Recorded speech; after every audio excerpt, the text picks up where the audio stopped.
Al commento della partita abbiamo del Hockey Tiene Pietro Luotti, al quale giro subito l'incontro, forse molto più difficile di quello che vi aspettavate, o no?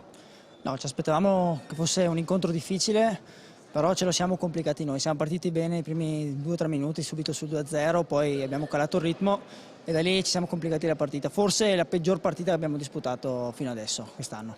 Beh, merito comunque di un Hockey Sandrigo veramente eccezionale. Questi ragazzi hanno messo nel secondo tempo proprio tanta voglia di pareggiare e addirittura stavano facendo anche il colpo gobbo per voi. Sì, loro sono molto giovani, corrono e hanno dimostrato di avere un sacco di grinta, ne hanno messa di più di noi secondo me e si è visto. Per fortuna poi alla fine siamo riusciti nonostante tutto a portare i 3 punti a casa.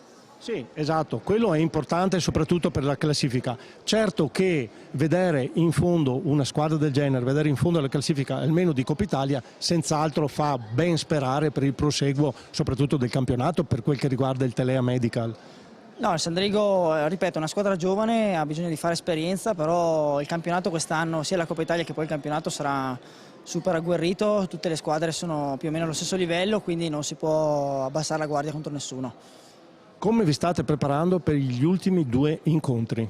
Cerchiamo di prepararci al meglio possibile perché non nascondiamo, vogliamo 2 vittorie, le 2 vittorie che ci portano a fare le finali di Coppa Italia, perché quello è il nostro obiettivo, andare a fare la Coppa Italia e provare a vincerla.